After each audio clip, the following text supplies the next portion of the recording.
On the phone, we have a gentleman. I remember playing with the Braves in the late 70s, early 80s. He was a power hitting third baseman. Him and Dale Murphy were a powerful 1-2 punch. Former Atlanta Brave Bob Horner. How you doing today, Mr. Horner?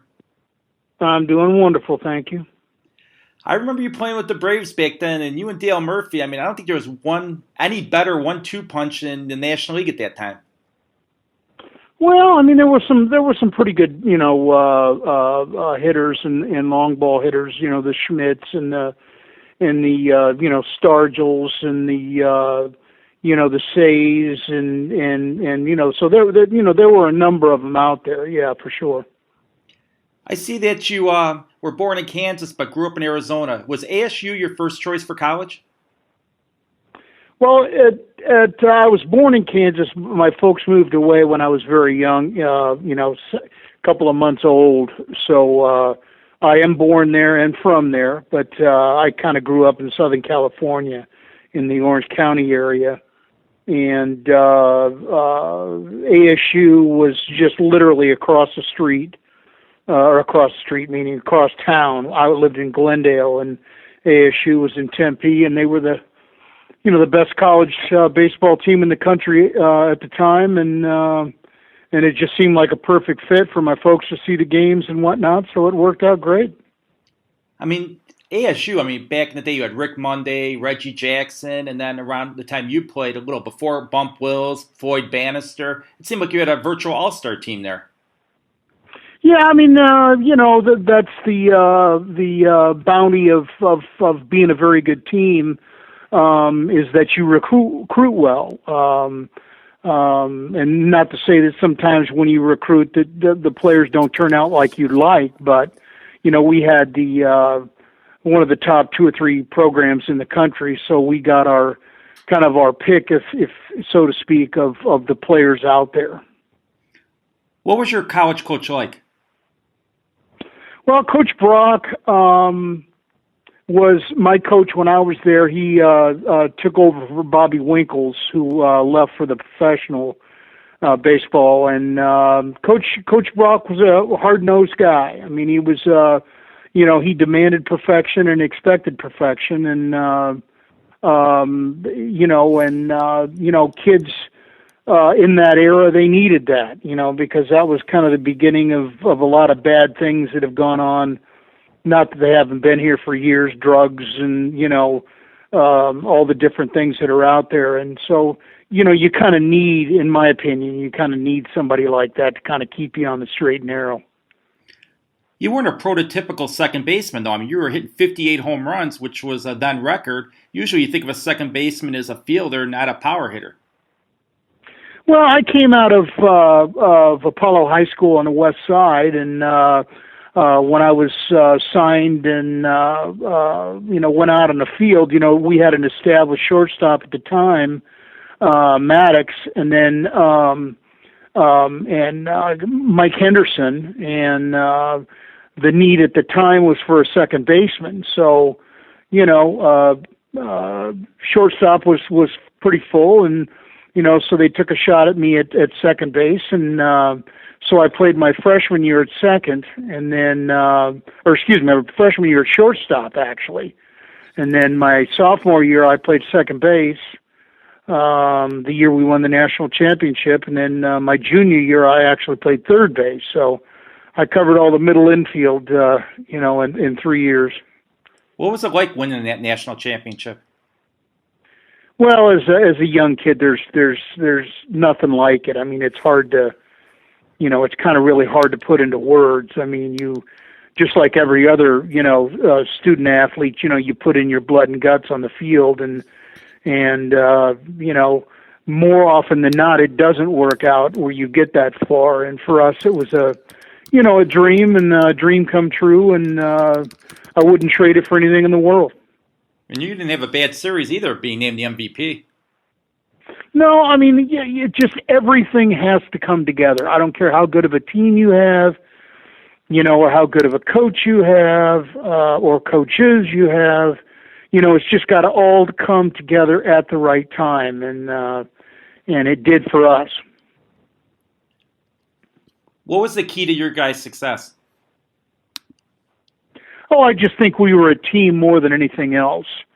I mean, when you play as a team and you bleed as a team, sometimes the individual accolade come along, but our goal, and this sounds trite, I know, but our goal was not, to have a bunch of big individual stats. I mean, our goal was to win every game we played, and we played like that. And along the way, guys on that team did have a lot of great stats. The U.B. Brookses and the Chris Bandos and the Floyd Bannisters, and the list is long and endless.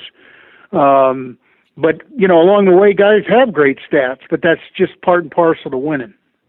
I know my uncle tried out for the team at that time, and he said he didn't see a guy ever who threw the ball as hard as Floyd Bannister did back then. Well, Floyd was one of a kind. When I went there, every place you go, little league, then to high school, then to college, then to professional, it gets a little bit better. And then the leap from high school to college was a huge leap. And getting back to Floyd, Floyd just had this easy, motion, and the ball just exploded out of his hand. And it was, I hate even to say it, but it was kind of boring playing behind him because nobody ever hit the ball. And my uncle said he was pitching to you one time. He said, you hit the ball so far. He looked, he goes, you know what? I'm overmatched here. And he quit the team. He goes, because these guys are a lot better than I am.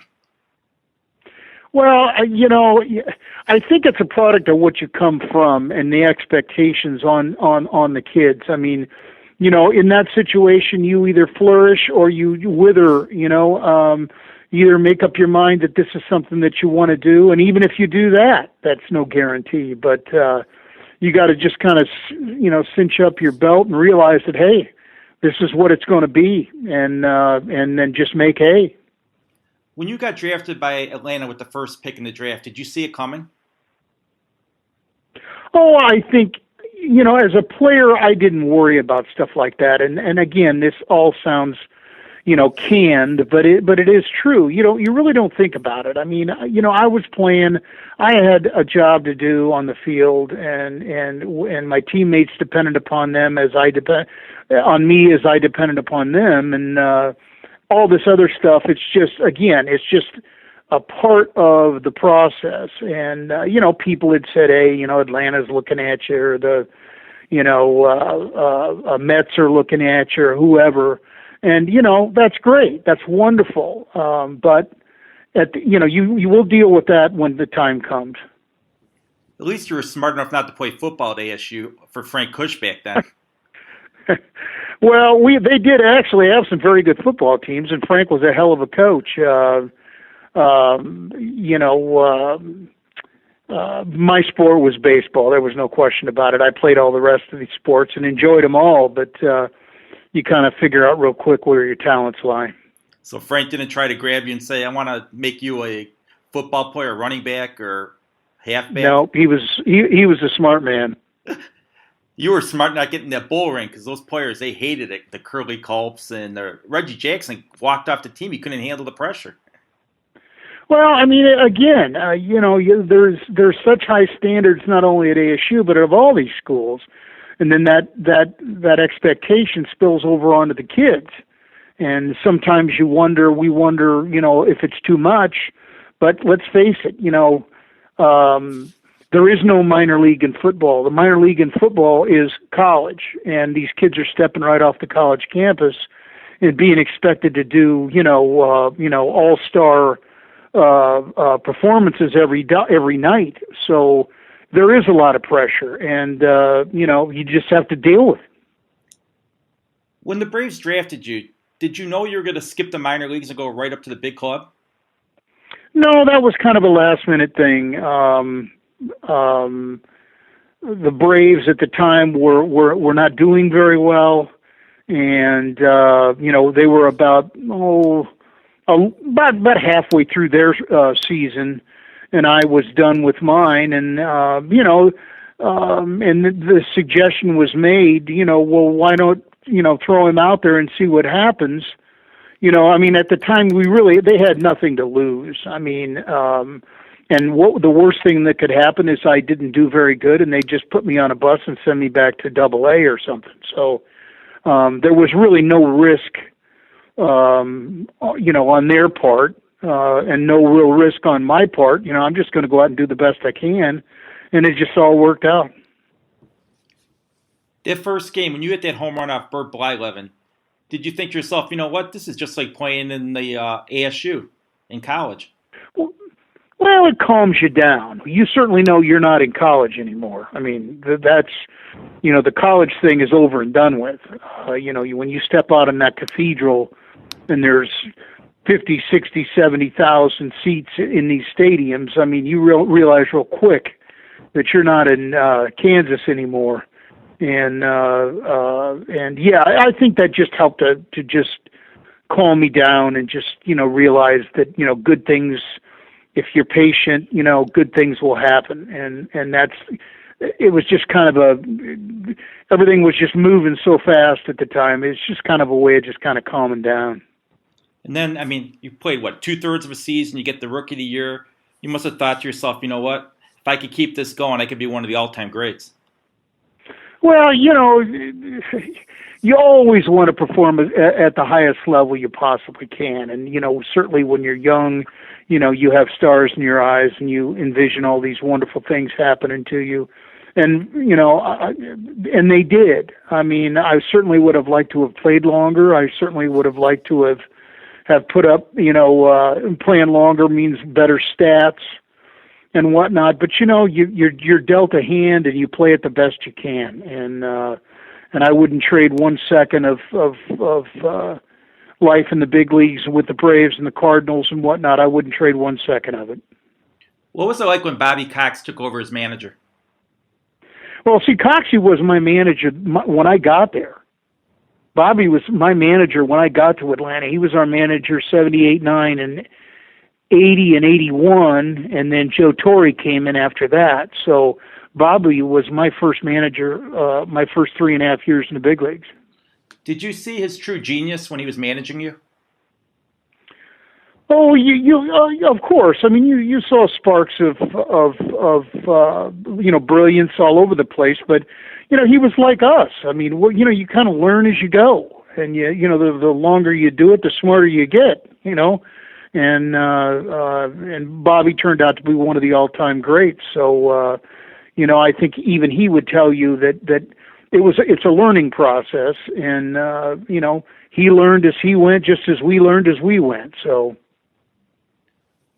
Was Ted Turner actively involved in the day-to-day management of the team, or did he let the GM and the manager run the team?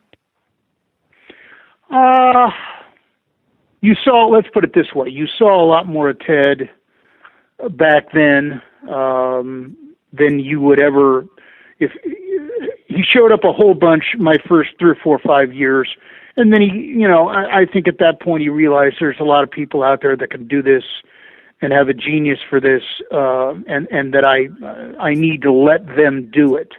And so, and Ted, all he wanted to do was win. That's all. I mean, if you're going to criticize the man, criticize him for just wanting to win. And he wanted to win at everything he ever did, and he did. So, I have nothing but admiration and respect for Ted Turner. Did being on a superstation help the Braves' popularity? Because back then, the only teams that were on superstations were the Cubs and Braves. Yeah, I mean, it was kind of interesting when I would open up my mail, when I would get back to the stadium off the road and start going through it. I mean, I would have letters from Hawaii and Alaska and, all over the planet. And I'm thinking to myself, here we are in this little corner in Atlanta, Georgia, and I'm getting this mail. Well, you hit the nail on the head. It was because of the superstation. It was because cable back then was in its infancy, and if you wanted to watch a game, you either watch the Cubs on WGN or you watch the Braves, WOR was is that the Yankees or the Cubs? WOR I think was the Yankees. Yeah, WGN was the Braves. The and then the Cubs was another. So, I mean, you were very limited choices. With you and Dale Murphy being the leaders of that team. Did the other players look up to you to basically say, you know what, you got to lead us to a championship? You know, they may have. You know, you'd have to ask them.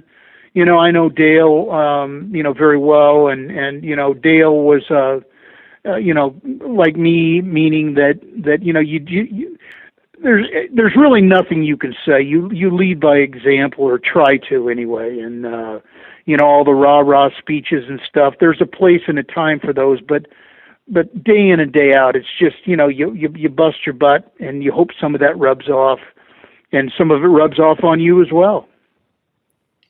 How did the Braves change when Joe Torre took over? Well, Joe was just a different, you know, he was just a different person, a different mentality, so to speak, than Bobby. You know, everybody has their way. Chuck Tanner had his way. You know, Joe had his way. Bobby had his way. All the great managers, you know, have their way of getting their message across to their guys. And that's not to say any of them were right or wrong. It's just their way. And Joe was very much of a player's manager, like Bobby played the game at the highest level and you know, had the utmost respect for the game. And, you know, you felt that from him. And, you know, he was a guy that you could just sit and go have lunch with and you know, just one of the guys kind of deal. But when you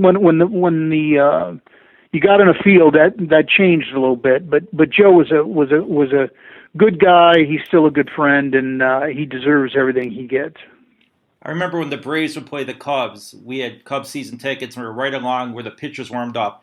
And Bob Gibson was your pitching coach for a while with the Braves. And that guy, I don't think he ever smiled. Was he that scary to players? Bob is a classic intimidator, and I think he would chuckle a little bit. I know Bob, and I've had the good fortune of playing on a team where he was one of the coaches. And that's just his persona. That's the way he was. He was the hardest nosed, you know, sucker you ever met in your life when it came to being on the field and getting his job done. But he's deep down, he's a little bit of a softy. He'd never admit that. He'd call me a liar right to my face. But Gibby was a good guy, and you could ask him a lot of things that a lot of people don't have the background to be able to answer. And that was nice having that person like that around. Did he ever pitch you guys batting practice? Oh yeah, I mean he threw batting practice from time to time. Oh yeah, he was, you know, you were a little bit nervous about hitting one hard because you might get knocked down. But other than that, I mean. So I mean, he wasn't afraid to brush it back if he felt that you were showing off. Or... He would never do it to hurt you, but he would just throw it, and he'd just kind of stand there and look at you, and you got it, and he got it, and you just went about your business. I mean, because even when he was coaching, he was still solid as a rock, and he was intimidating even then. Oh, he was as tough a competitor as there ever was. But you mentioned that you had some injuries when you were playing. How hard was it to come back from those injuries each time? Well, it just becomes mind-numbing. I mean, you go through one, and then you go through another one, and it's like, okay, now, you know, I've kind of went through the force, and now I'm going to see the other side, and then, you know, you play a year or two, and then whammo, you get struck by, you break your wrist or some stupid thing, and it's just like you just never... In baseball, other than other sports, you just never have a chance to heal. You got to play. You know, those little injuries that you can get treatment for in other sports, you can't in baseball because, you know, they need you on the field, and I get that, and that's what your job was to do. And you know, but those little injuries and those dings and those broken bones and stuff, they add up after a while, and you know. There's nothing you can do about them. I mean, you're not trying to go out there and get hurt, but they happen. And like I said, hey, if you start thinking like that, then you drive yourself crazy. So, like I said, I wouldn't trade 1 second I ever had in baseball for anything in the world. What was it like when you guys finally made it to the playoffs? Oh, they're just reaching a dream and a pinnacle. I mean, the Braves had not won anything in about 13 or 14 years, if my memory's correct, and just the crowd, the people in Atlanta, the excitement around the area. I mean, the excitement on the team and the coaches. Just, it almost. This is going to sound, it was almost like playing college again. I mean, you've got that feeling that this is all about us, not about him or him or him or him. It's about us, and it was just a kind of a culmination of a lot of frustration. When you finally became a free agent in '87, and they had the collusion where you couldn't get a contract, Andre Dawson basically had to beg the Cubs to give him a contract. How hard was it on you? Well, you didn't know what was going on. I mean, you did, but you didn't. I mean, you didn't know what people were going to do. You didn't know where you were going to be. Not to mention the fact you got families and small children, and are you going to be in Seattle, or are you going to be in Atlanta, or are you going to be in Chicago? I mean, there's just so many things that people don't realize that are part and parcel to that whole thing. And one person would say, well, you guys make all this money, and, you should, be able to handle that. When it comes to your family, things change a little bit. So just getting it all over with and getting back on the field was just, and as a matter of fact, '87, I was in Japan. So, there's just so many things that are involved in that were up in the air. So it was great. It was good finally getting all that mess over with. Did anyone offer you a contract in '87, or were you forced to go play in Japan? Well, I mean, you were getting if you were getting anything, and more often than not, the teams wouldn't even talk to you. And you like you said, you mentioned the Dawsons and the Rains and the Rich Gedmans and guys like that, who have had all-star years and weren't even getting a phone call. And so you knew something was up.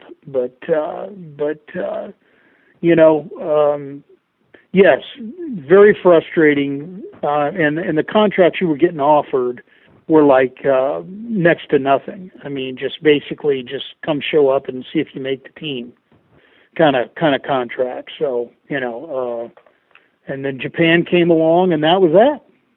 What was it like in Japan? Oh, you don't have enough time.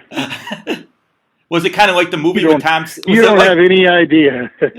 Was it like the movie with Tom Selleck when he's playing in Japan, Mr. Baseball? Oh, I would say this to you. The first half of that movie is pretty accurate. The last half of the movie is just making a movie, if that makes any sense to you. I mean, the first half is roughly based on the truth. Not 100%, but roughly based on the truth. The last half of the movie is just a movie. It has nothing to do with real life. When you came back with the Cardinals, did you think to yourself, you know what, the Cardinals are a storied franchise. I think I have a chance to contribute and maybe go to a World Series with them? No, I mean, well, yeah. I mean, certainly things like that do cross your mind. But when I got back from Japan, it was okay. Let's make some phone calls and see what's going on out there, because the last time you went through this, there wasn't anything going on. So there were no preconceived notions about the off season in the fall of '88 or '87, excuse me, because you had no idea what to expect. How did you know when it was time to call it a career? Oh, it just got to the point where your brain is, your body's sending these signals to your brain that's saying, "Hey, man, this hurts," and I was sick of being in training rooms and sick of going to doctors and sick of having operations, and it was just the time, and I knew it. It's a hard thing to do. I mean, anybody that's ever stepped down from anything will tell you it's a hard thing to do. But you know, in the back of your mind, and I wanted to go out on my terms, and I did. What was it like when you found out you were in the inaugural class for the Baseball Hall of Fame for college? Well, I mean, it kind of came out of nowhere, really, because there was no college baseball Hall of Fame. And I started getting phone calls from some of the people who were setting this whole thing up, and kind of kept me in the loop as all this developed. And it's turned into something pretty special right now. So to be in the first class was with guys like Rod Dato and Bobby Winkles and those type of players, Gustafson out of Texas. I mean, it was real special. It was special for my family to be able to be there too. Who was the toughest pitcher you went up against? Oh, there's not one. There's a whole bunch.